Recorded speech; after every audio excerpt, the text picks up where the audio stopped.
Hola muchachos, muy buenos días. Comienza el nuevo lunes en un tipo de educación distinta, pero vamos a tratar de ajustarnos a la realidad que hacíamos siempre en clase. Para eso tuvimos que montar esta pizarra en casa, estos equipos que hoy día están tecnológicos a disposición para poder interactuar, y comenzaremos con las clases con el único objetivo de que ustedes aprendan, de que ustedes sigan avanzando en sentido personal y profesional. Hemos hecho los esfuerzos humanos pertinentes y queremos que los aprovechen. Hoy día, para el tercer año de edificación, con el ramo interpretación de plano y que es el que vamos a comenzar, haremos un resumen de lo que ya habíamos visto las primeras semanas, el plano de fundaciones. El objetivo de hoy, y que no lo dejo escrito en la pizarra, dado que el espacio es muy reducido, el objetivo es conocer, dominar e interpretar planos de fundación. ¿Ya? Y vamos a analizar qué es un plano de fundación, acá, qué es un plano, fundamentalmente de fundación, para qué sirve, qué contiene, cómo se interpreta, de qué oposición se observa y qué son las simbologías que tiene este plano propiamente tal. Así que, dado esta introducción y con este ánimo que siempre nos caracteriza, queremos su participación después a través de un cuestionario que le voy a enviar para que ustedes lo respondan en base a lo que vamos a ver aquí en este video. ¿Qué es un plano de fundación? Un plano en términos generales es un dibujo técnico que nos indican a nosotros cómo se puede construir un elemento de todo tipo, un camión, un lápiz, un cuaderno, etc. Pero nosotros vamos a estar enfocados lógicamente a la interpretación de un plano de la construcción de una vivienda, un edificio, una carretera. ¿Ya? Es un documento oficial, es un idioma universal. Es decir, este plano lo puede interpretar un japonés, un alemán, un chileno, un argentino, etc. Porque son estandarizados. ¿Recuerdan estandarizados? Correcto, tiene que ver con los elementos que no cambian, que todos los conocen, son sabidos por todos. ¿Ya? Ahí, por ejemplo, podríamos nombrar una medida estándar, es decir, una puerta estándar. Tiene 2 metros por aproximadamente entre 75 y 90. No varían mucho eso, son estandarizados. ¿Ya? Muy bien. Ante la pregunta entonces, ¿qué es lo que es un plano de fundación? Aquí nos detenemos. Es aquel plano que nos va a mostrar a nosotros dónde debemos excavar. ¿Ya? Porque toda casa debe estar afirmada o afianzada o clavada, por así decirlo, al piso, a la tierra, al terreno natural. ¿Por qué? Porque cuando venga movimiento sísmico, si no está bajo la superficie de la tierra, lógicamente esta casa, que está ubicada en una determinada posición, se va a desplazar a otra. No es la idea, ¿verdad? Entonces, la primera función que tiene el cimiento es fijar la estructura que vamos a construir a terreno para que no se desplace tanto con el viento, con los movimientos sísmicos, con el agua también y otros elementos de la naturaleza que van jugando a favor o en contra de estas estructuras. Entonces, un plano de fundación consta de las siguientes líneas. Si podemos ver, vamos a acercar un poquito acá este elemento tecnológico para dar aquí algunos puntos importantes. El plano de fundación consta de líneas continuas, como pueden ver ahí en azules, y líneas segmentadas, que están en rojo para diferenciarlas. ¿Ya? ¿Qué indican las líneas azules? Son las líneas o los ejes secundarios. Y por ahí vamos nosotros a rasgar o excavar, o técnicamente conocido también, hacer los heridos en la tierra. ¿Ya? Y se conoce heridos porque vamos a herir, vamos a rasgar la tierra, la vamos a hacer una zanja, le estaríamos entre comillas haciendo daño, por eso heridos, ¿ya? Donde voy a excavar para sacar tierra y después llenarla de hormigón. En el otro ramo veremos que es un hormigón. Las líneas segmentadas en rojos representan los ejes principales. ¿Y qué es un eje? Normalmente nos referimos a eje como aquel elemento que atraviesa perpendicularmente o incluso transversalmente cualquier elemento, pero lo atraviesa por la mitad. Es decir, vendría a ser como nuestra columna vertebral. Está precisamente por la mitad y tiene la misma distancia desde la columna hacia terminar el cuerpo como desde la columna hacia la otra parte del cuerpo, lo que llamamos simetría. ¿Bien? Entonces representan eso. Las líneas rojas son segmentadas, es decir, líneas discontinuas que representan ejes principales, y las líneas continuas ya representan los ejes secundarios, el inicio y el fin de una excavación, tanto en su ancho como en su largo. Ahora, vemos acá que estos planos nos sirven, ya lo habíamos dicho, para saber dónde voy a hacer mis excavaciones y mis heridos. Estos planos tienen una cota, una sola cota. Ya como hemos analizado en otras oportunidades, hay planos que tienen 3 cotas o un poquito más, como el plano de arquitectura o arquitectónico. Pero el plano de fundaciones se caracteriza por tener una sola cota. Y todas son ejes, ya, tanto en vertical como en diagonal. ¿Verdad? Horizontal, perdón. Vertical y horizontal, que son las posiciones que más vamos a conocer o utilizar durante estas materias. Ahora, aquí aparecen unas letras y aquí aparecen unos números en círculos. Eso representan, estos números, el eje. Por ejemplo, aquí está el eje 1, 1, el eje 2, 2. Y en su contraposición, estamos hablando de las verticales, ahora de las horizontales, vamos a hablar que está el eje A, A, el eje B, B. Por donde se va toda la cimentación, debe haber un eje. ¿Ya? ¿Y por qué no encerramos en un círculo? Buena pregunta. Seguramente ustedes ya estarán pensando por qué. La respuesta ya viene. Se cierra en círculos porque hacemos la diferencia entre un eje y una dimensión y una medida. Para no confundir las medidas del plano, usamos entonces estos números encerrados en un círculo. Toda vez entonces que estamos aprendiendo lo que es una simbología. El número encerrado corresponde a un eje. El número libre corresponde a una dimensión.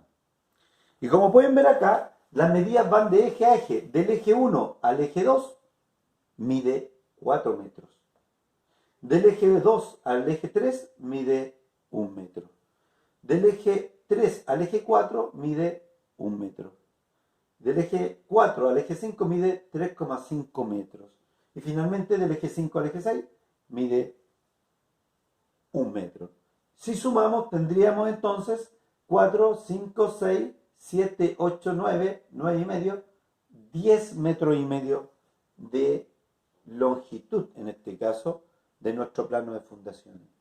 Además muestra la forma en la cual debemos excavar, no son formas geométricas distintas. Cada casa tiene su forma geométrica para excavar distinta. Eso va a depender del proyecto. ¿Ya?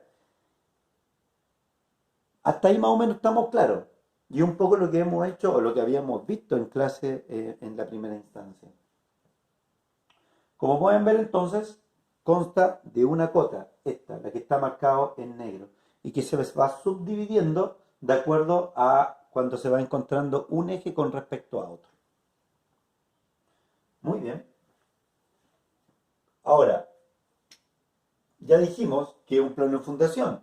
Ya hemos respondido para qué sirve. Sirve para guiarnos, para marcar en el terreno los puntos de excavación y las dimensiones reales que se deben traspasar desde este plano escala a un trabajo real. ¿Cómo se interpreta? Ya lo hemos visto. Se interpreta de acuerdo a la forma geométrica que tenga. Se interpreta entendiendo que hay ejes verticales y ejes horizontales que están encerrados con letras y números respectivamente, y que los números libres representan dimensiones o medidas. Normalmente, para recordar, los planos los trabajamos en unidades de metro. ¿Por qué en unidades de metro? Porque las dimensiones que se trabajan en la construcción son muy altas. Entonces, si nos vamos al sistema métrico decimal, donde dice que un metro es igual a 100 centímetros, igual que un metro es igual a 1000 milímetros, si trabajáramos con milímetros, la dimensión de los números podría prestarse para cometer un error al momento de traspasarlo. Por eso los metros son más concisos, son más concretos y es muy difícil de equivocarse. Muy bien, seguimos entonces con ¿de qué posición se observa? La siguiente pregunta está acá. Esta se observa desde una vista aérea, como no está construida la casa y estos cimientos van bajo la tierra, se observa desde una vista aérea. Por eso se ve así. Este es un plano en dos dimensiones. Dos dimensiones. Tiene un largo y un ancho. Dibujo en 2D. ¿Ya? Por lo tanto pasa a ser una figura geométrica. Las figuras geométricas tienen dos dimensiones, largo y ancho. Vamos recordando cosas de matemática, porque las matemáticas están al servicio de la profesión técnica. Vamos a usar muchas matemáticas, pero las vamos a explicar y simplificar. Ahora, este dibujo y este plano siempre debe ir acompañado por un detalle. El detalle que está acá, vamos a mover un poquito la máquina, está ahí. Este detalle me muestra a mí, que este es un escantillón, se llama técnicamente, y me demuestra a mí cómo o qué profundidad tiene. Porque como vimos acá, el plano tiene dos dimensiones. Pero al final esta estructura es una estructura tridimensional porque tiene cuerpo. Por lo tanto, acá nos permite ver la profundidad. En el plano de acá tenemos el largo, el ancho, y acá tenemos la altura, profundidad, o también llamado espesor. Vemos acá que el sello de fundación, que es una base que se le hace con un hormigón pobre para que pueda estabilizarse en forma pareja toda la estructura que va a venir para arriba. Luego viene el cimiento y me indica entonces que el cimiento, la excavación es de 60 centímetros. Recuerde que los planos están en metros y por lo tanto están 0,6. ¿0,6 qué? 0,6 metros. Si hacemos la conversión de unidades métricas estaríamos hablando entonces de 60 centímetros. O, en su defecto, 600 milímetros. Luego le sigue el sobrecimiento, que como su palabra lo dice, está sobre el cimiento. No tiene más ciencia que eso. Pero, ¿para qué nos sirve el cimiento? ¿Cuál es su función principalmente? Aquí viene la importancia del cimiento. El cimiento, la importancia que tiene es que se ancle la estructura que vamos a construir al piso y se sostenga. Pero además va a soportar todas las cargas o los pesos que los elementos a construirse tienen. Eso se llama cargas muertas. Y además, como va a tener que soportar sismos, vientos, etcétera, se llaman cargas vivas. Esas cargas vivas que intervienen en la estructura tienen que ser soportadas y además transmitidas a piso. Esto es como el cuerpo humano. Mi cabeza pesa determinado kilo, mi tórax otros kilos, mis pies y así por el estilo. Si nos damos cuenta, la forma de los pies son más alargados. Es efectivamente porque nuestros pies están soportando todo el peso muerto, es decir, lo que pesamos en sí mismo, más estos movimientos bruscos que de repente tenemos que hacer para ser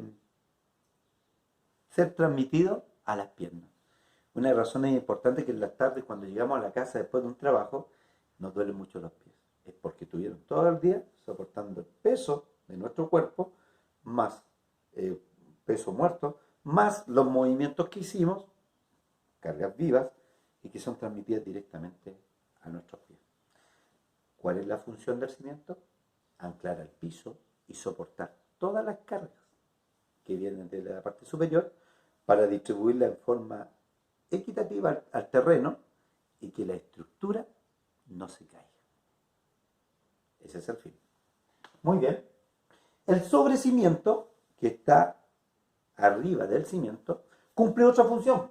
Si nosotros nos ponemos a ver acá en el cimiento, está a nivel del NTN. ¿Qué es el NTN? Nivel del terreno natural. Es decir, que el cimiento está siempre a la altura del terreno natural. No le hacemos nada. Hacemos el herido, rasgamos la tierra, excavamos, sobre esto le echamos hormigón, pero no modificamos en nada el terreno. Nada. Para cuando venga el sobrecimiento, lo que hacemos con ello es nivelar a partir de eso la estructura por la cual vamos a empezar a construir. Por lo tanto, no nivelamos el cimiento, nivelamos el sobrecimiento. Y el sobrecimiento además nos sirve para aislarlo de la humedad y las inclemencias del tiempo que puedan entrar a nuestra vivienda. Cumple esa función, nivelar y aislarlo de las inclemencias climáticas, sobre todo fundamentalmente del agua que puede entrar a nuestra vivienda por debajo. Por eso lo dejamos un poquito más arriba. Luego, aquí aparece el emplantillado, que es dentro de la casa ya, que nos sirve para aislarlo o asentar bien nuestro radier, nuestro piso, para que tampoco entre humedad hacia arriba. Luego viene el radier, que es una película de hormigón